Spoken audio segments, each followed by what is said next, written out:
नमस्कार दोस्तों, कैसे हो? आशा करता हूँ ठीक होंगे। हम आपके लिए जबरदस्त कहानी लाए हैं। मूर्ख के सामने चुप रहना ही श्रेयस्कर है। एक बार अकबर बादशाह के उस्ताद पीर साहब मक्का से चलकर दिल्ली आए। रास्ता न जानने की वजह से उन्हें बड़ी मुश्किलों का सामना करना पड़ा था। अकबर बादशाह ने उनकी बड़ी आवभगत की। कुछ दिन आनंद लेकर पीर साहब मक्का लौट गए।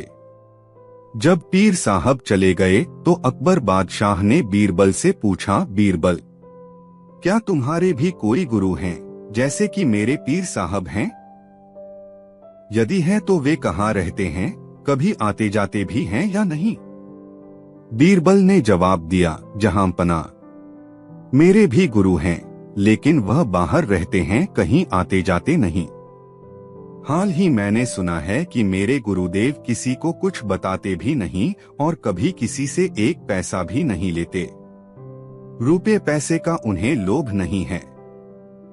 यह सुनकर बीरबल के गुरु के प्रति अकबर बादशाह के मन में श्रद्धा उत्पन्न हुई और उन्होंने बीरबल से अपने गुरु से मिलवाने का आग्रह किया।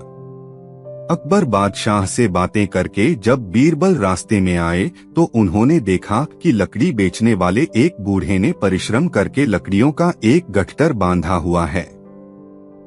वह सुबह से शाम तक इधर उधर भटका, पर किसी ने भी उसे उचित मूल्य देकर वह गट्ठर नहीं खरीदा। लाचार होकर बूढ़ा लकड़हारा गट्ठर अपने घर वापस लिए जा रहा था। पहले तो बीरबल ने उस लकड़ी बेचने वाले से लकड़ियों के उस गट्ठर का मूल्य पूछा, फिर उसे अपने घर ले गए और उससे बोले, मालूम होता है कि तुम समय के कुचरक में फंसकर इस दीन अवस्था में पहुँचे हो। बीरबल ने उसे अच्छे साफ सुथरे वस्त्रों और काली जटा इत्यादि से युक्त ब्राह्मण साधु बना दिया। उसके हाथ में रुद्राक्ष की माला दे दी। फिर एक बड़े मंदिर के पीछे मृगचर्म के आसन पर बैठाकर उससे बोला, तुमसे मिलने बड़े बड़े अमीर उमराव आएंगे, पर उनसे तुम बिल्कुल मत बोलना। तुम्हें कितनी ही बहुमूल्य वस्तुएं वे क्यों न दिखाएं, पर तुम उनकी तरफ आंख भी मत उठाना। तुमसे जो कुछ भी पूछें उसका जवाब मत देना। बस अपने ध्यान में रहना और सिर्फ माला फेरते रहना। ध्यान रहे, यदि इसके अलावा तुमने कोई भी हरकत की तो तुम्हारी खैर नहीं, क्योंकि मैं तुम्हारी हरकतों को देखता रहूंगा। बूढ़े लकड़हारे ने बीरबल की बातों को स्वीकार कर लिया। जब बीरबल को यकीन हो गया कि वह भली भांति स्वांग कर सकता है, तब वह अकबर बादशाह के पास दरबार में गए। दरबार में उस समय सभी दरबारी उपस्थित थे। बीरबल ने अकबर बादशाह को अपने गुरु के आने की शुभ सूचना दी और कहा, पहले तो गुरुदेव ने दर्शन देने से इनकार किया, पर मेरे खुशामद करने पर वह पधारे हैं और मंदिर के पिछले हिस्से में आसन जमाए हुए हैं।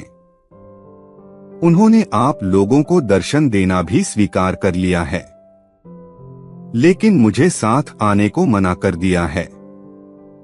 यदि मैं हट करके जाऊंगा तो हो सकता है वह मुझे शाप दे दें।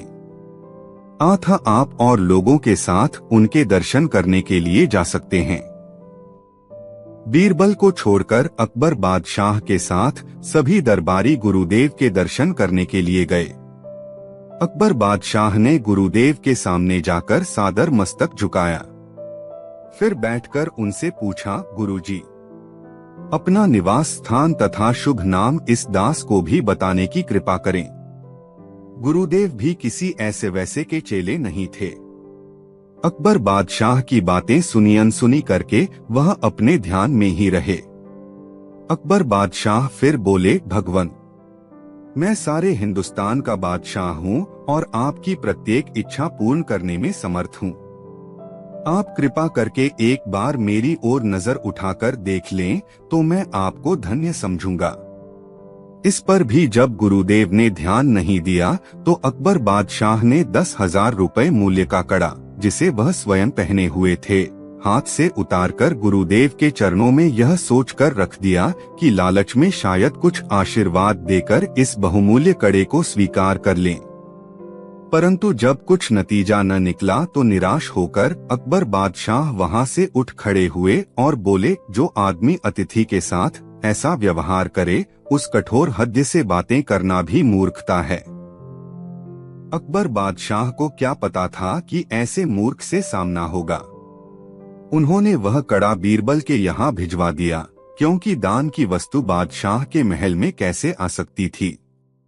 अगले दिन गुरुदेव का सारा हाल सुनाकर अकबर बादशाह ने बीरबल से पूछा, मूर्ख मिले तो क्या करना चाहिए। बीरबल बोले, उस समय चुप रहना ही अच्छा है। बीरबल के इस जवाब से अकबर बादशाह की रही सही मर्यादा पर भी पानी पड़ गया। उनका विचार था कि ऐसी बात कहकर वह बीरबल के गुरु को मूर्ख साबित करेंगे, पर उल्टे खुद मूर्ख बने। अकबर बादशाह को चुप देखकर बीरबल बोले, जब मैंने पहले ही उनका स्वभाव आपको बता दिया था कि उन्हें रुपए पैसे का लालच नहीं है, कभी किसी के दरवाजे पर वह नहीं जाते और मेरे कहने पर बड़ी मुश्किल से तो वह मिलने को राजी हुए थे, फिर आपने उन्हें लालच क्यों दिया। आपने अपशब्द कहकर गुरु का अपमान किया है। आपको धन दौलत का घमंड है, इसलिए वह आपसे नहीं बोले। बीरबल की बात सुनकर अकबर बहुत लज्जित हुए। धन्यवाद।